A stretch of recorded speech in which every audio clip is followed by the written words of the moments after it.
The first time Quinn Marlowe punched an alien in the face, he was barefoot and holding a trembling dachshund under one arm.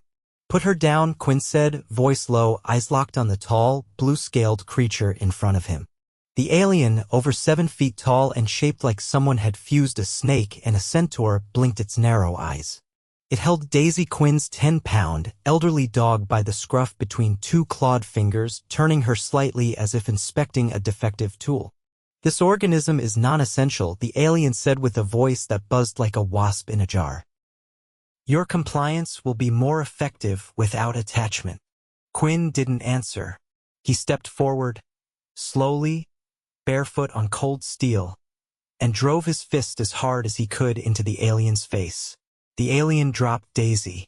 Quinn caught her as she fell, clutching her to his chest, and staggered back.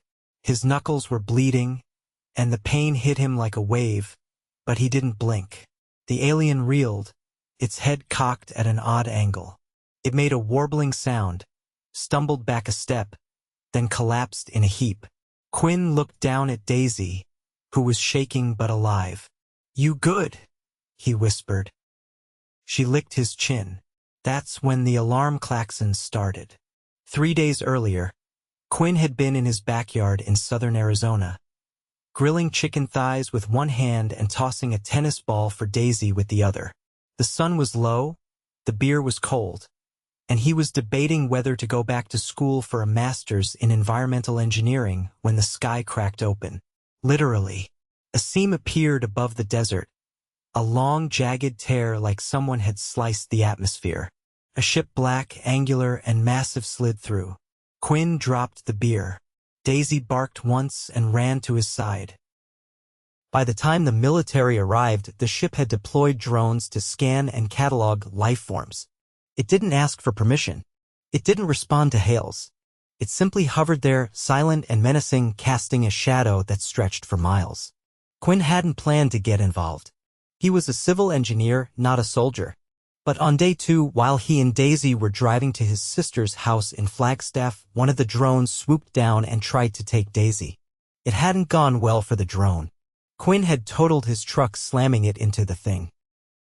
The airbag broke his nose and cracked a rib, but he crawled out, bleeding and furious, and beat the drone to death with a crowbar. The next morning, a second ship appeared, smaller, sleeker, and apparently diplomatic. It broadcast an invitation to a peaceful exchange at a neutral location. No weapons, no tricks. Quinn didn't trust it.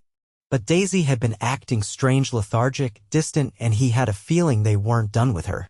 So he went. The neutral location turned out to be a converted aerospace hangar in the Nevada desert. Quinn arrived with Daisy tucked into a front carrier, wearing a hoodie and sunglasses like a baby with attitude. Security was tight. Armed guards, scanners, a dozen scientists with clipboards, and then the alien stepped forward.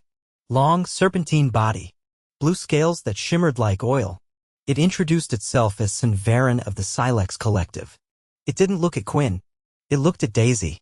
"This organism carries a genetic anomaly," Sinvarin said. "It is compatible with Silex bio-integration protocols. We require it." Quinn blinked. "You want my dog?" Sinvarin tilted its head. "Your designation of ownership is irrelevant. The organism has utility. Yours does not." That's when Quinn realized exactly what was going on. "You're not here for peace," he said. "You're here for her. Compliance will ensure minimal disruption," Sinvarin said.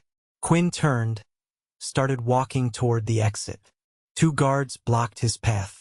Sinvarin moved faster than anything that size should have. It plucked Daisy from the carrier like she was a sack of flour. Quinn didn't think. He just moved. Which brought him to the moment where he stood, panting, with bleeding knuckles and a terrified dachshund in his arms, while alarms howled and the alien that tried to take his dog lay unconscious at his feet. More guards appeared. Quinn backed into a corner, cradling Daisy, heart hammering. He couldn't fight them all. He was already hurt, but he'd die before he handed her over again. One of the guards raised a weapon. "Do not move," it said. Daisy whined. "Easy," Quinn whispered. pressing his forehead to hers. Then something unexpected happened. The guards stepped back. Sanverin stirred, groaning.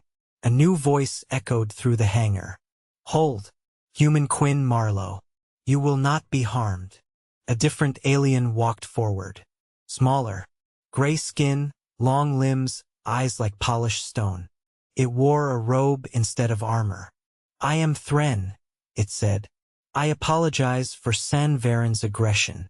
The collective has misjudged the human species." Quinn narrowed his eyes. "You think?" Thren regarded him. "You attacked a superior foe to protect a non-sentient companion." "She's not non-sentient," Quinn said. "She's Daisy." Thren inclined its head. "Regardless, we have observed over 200 similar incidents. Humans demonstrate an irrational, extreme loyalty to companion organisms. This behavior is unique." "Is that why you're here?" Quinn asked. "To study our pets?" Thren hesitated. "In part. The Silex intended to extract genetic material for integration. Theoretically harmless.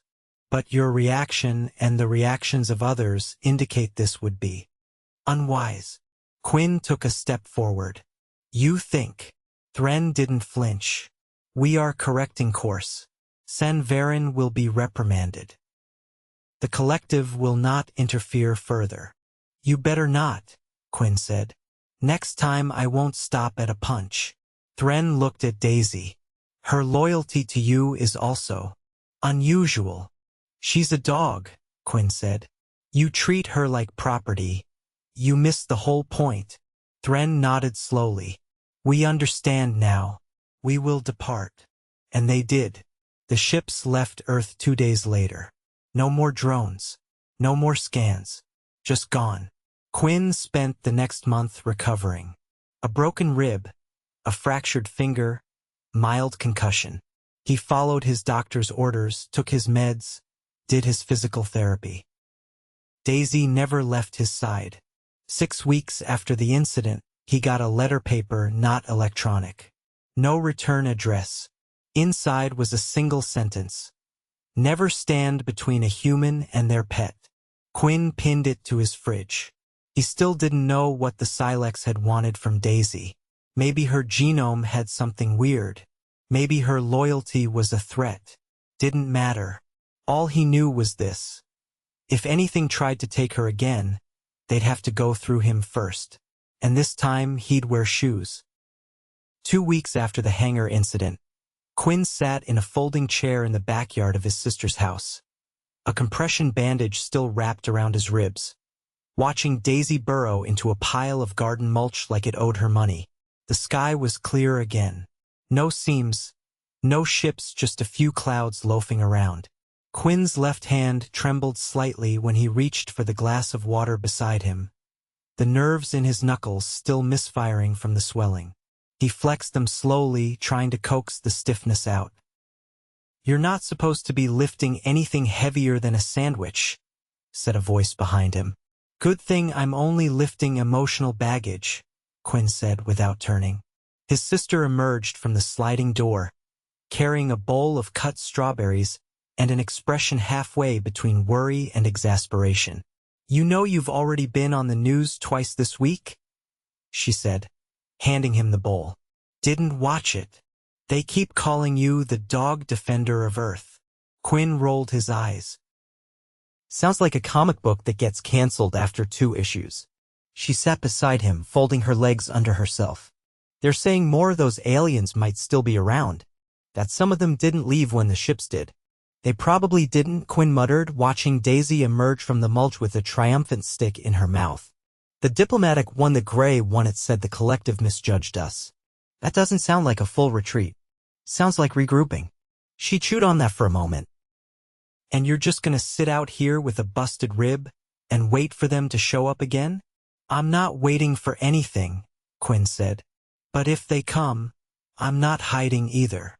Later that night, around 3 in the morning, Daisy woke him up by growling.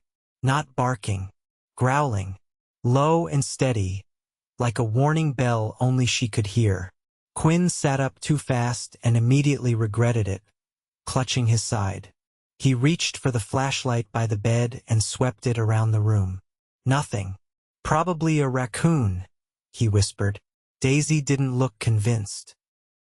They both froze when a faint clicking sound came from the hallway. Quinn stood up, pulling on a hoodie over his t-shirt, and grabbed the aluminum baseball bat leaning against the dresser. The clicking continued, deliberate but quiet, like claws on tile. He didn't call out. Instead, he stepped into the hallway, bat raised. Halfway to the kitchen, the motion sensor light flicked on. And there it was. Curled near the pantry door like a collapsed deck chair made of rubber tubing. The creature had translucent skin, large eyes that reflected the ceiling light in sharp glints, and limbs that bent in too many directions. It wasn't moving. Quinn didn't lower the bat.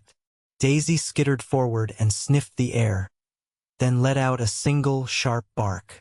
The creature twitched. Then it spoke. "Human Quinn, I require assistance." Its voice was raspy, as if unused to speech. Its limbs trembled. "What are you?"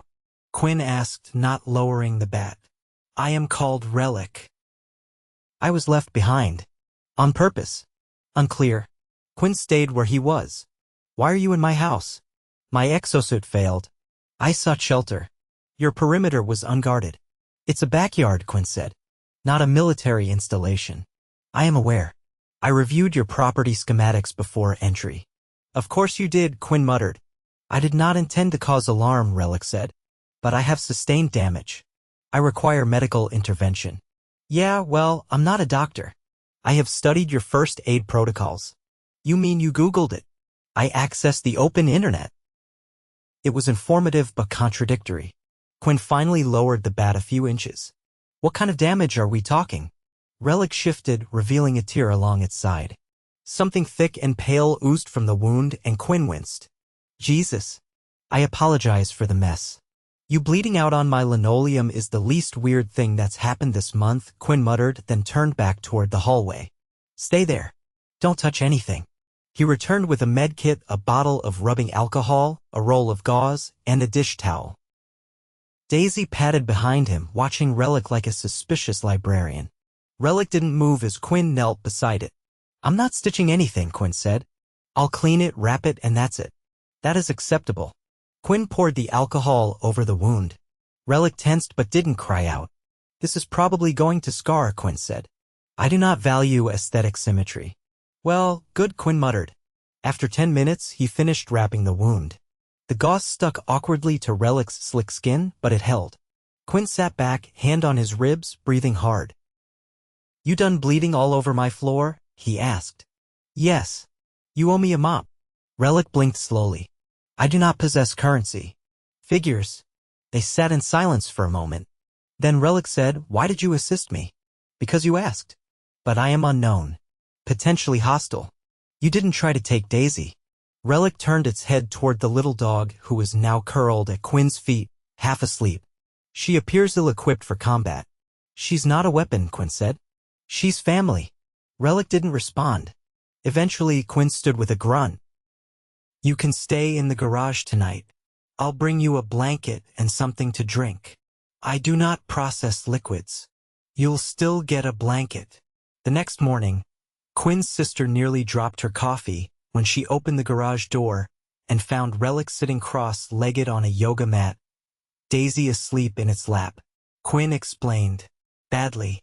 There was a lot of yelling." Eventually, Relic offered to fix the dented water heater as a gesture of goodwill. It fixed 3 other things while it was at it, including the garage door motor, which had been broken since 2014. By the end of the week, Relic had mapped the entire neighborhood, learned how to operate a slow cooker, and begun constructing something involving copper wiring and empty pickle jars in the shed. It claimed it was a resonance stabilizer. Quinn didn't ask. One evening, as they sat outside watching stars return to their natural places, Relic turned toward Quinn. "I now understand why the collective failed." "Oh yeah.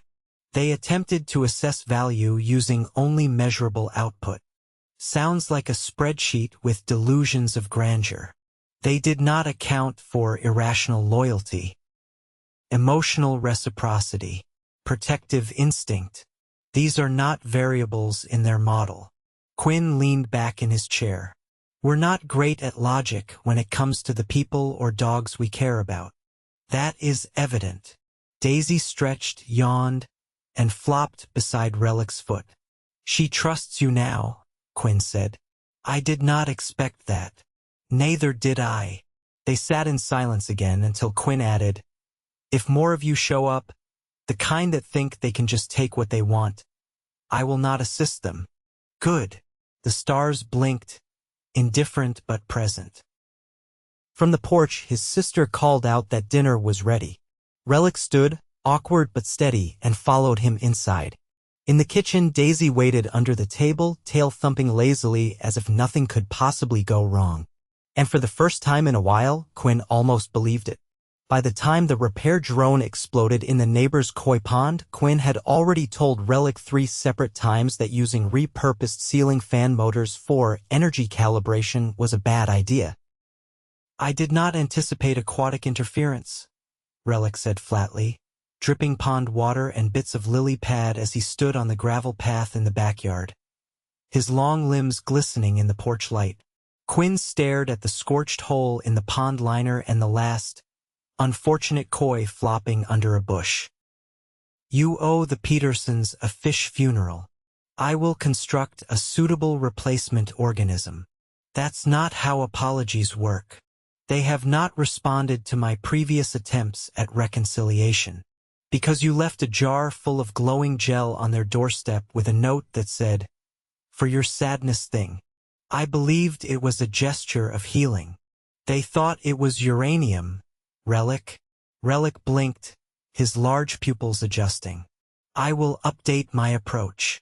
Quinn wiped his hands on a towel and crouched beside the wreckage, picking up a melted bit of plastic housing. The smell of ozone still lingered. You can't keep testing things here. This isn't a lab. There are kids next door. And pets. You know, like the thing that started all of this. I am aware. Then why I wanted to understand what you defend, Relic interrupted, folding his arms in a way that suggested he wasn't sure if that was the correct gesture. Your reaction to Daisy. The aggression. The risk. I have run simulations, but they lack the irrationality. Quinn stood up, brushing off gravel. That's because it's not something you can code. You can't run equations on why someone jumps in front of a truck for a dog that chews through phone chargers. She did destroy the toaster cable again this morning. Quinn glanced at the porch where Daisy lay curled on an old towel, snoring softly with her paws twitching. She's got strong opinions about breakfast appliances. I have come to appreciate her unpredictability, Relic said. Yeah, she grows on you. The wind shifted, carrying the smell of burnt rubber and damp mulch. Quinn's ribs ached in the cold, a dull reminder of everything they'd been through. He walked over to the hose and started rinsing the scorched stones. Are you still planning to leave? He asked after a while. Relic tilted his head. I was not aware I had a departure schedule. You keep talking like this is temporary, like you're gathering data for a report, learning the curious ways of the irrational earth creatures. My directive was observational. That doesn't answer the question. Relic stared at the sky for a moment. My conclusions are incomplete. Quinn turned off the hose and leaned against the fence. Let me guess. You thought you'd come here, watch a few humans throw tantrums over their pets, maybe get bitten by a parrot, and then report back that we're emotionally unstable and unfit for integration. That was the hypothesis. And now, I underestimated the stability that irrational loyalty creates, the cohesion it reinforces. I did not expect it to be functional. Welcome to Earth, Quinn muttered, where nothing makes sense but somehow keeps working. I no longer intend to file my original report. Quinn raised an eyebrow. You rewriting the whole thing? I am deleting it. Why? Relic's eyes narrowed. Because if I submit a report that praises emotional volatility as a strength, I will be reassigned to a lower-tier cognitive sector. Possibly sanitation. You're saying your people can't handle the truth? I am saying they will reject it outright. Quinn scratched his stubble. So what are you gonna do instead? I will remain off-grid. Continue observing. Quietly. You're gonna hide in my garage forever? I have relocated to the attic. It has superior insulation and fewer insects. Quinn rubbed his face. I need to put a lock on the pantry. I have not consumed any unauthorized carbohydrates in 6 days. Progress. 2 days later, just after mid-morning, a flatbed truck arrived unannounced in front of the house.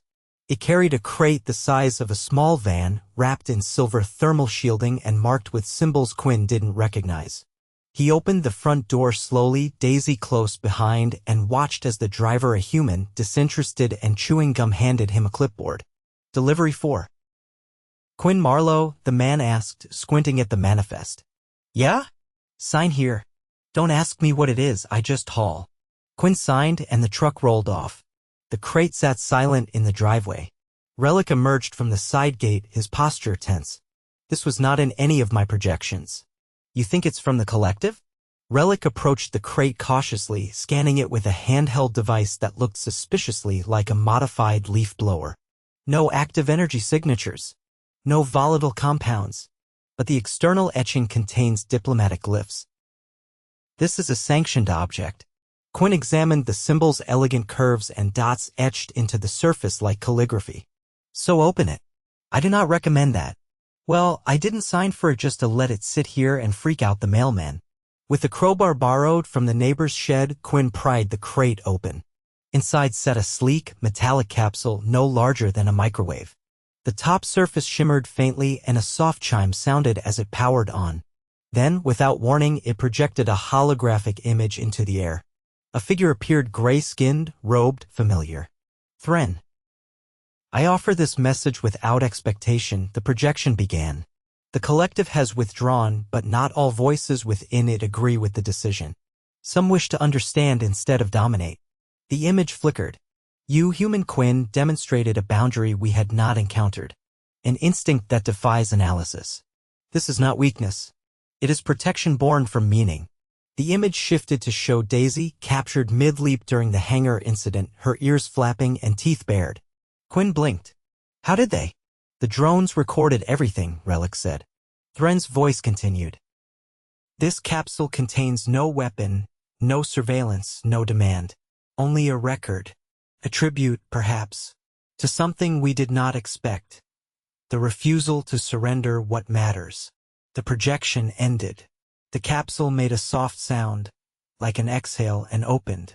Inside lay a sculpture, smooth, translucent, and shaped like Daisy mid-run. It wasn't a perfect likeness, more of an impression. The curve of her spine, the raised paw, the determined tilt of her head. It shimmered faintly with embedded light. Quinn didn't speak. Relic stepped back. This is unprecedented.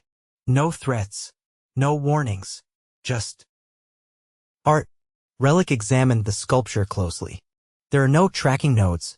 No embedded transmitters. It is inert. Quinn picked it up. It was warm, like something alive. He turned toward the house, Daisy trotting beside him, and placed the sculpture carefully on the mantel above the fireplace.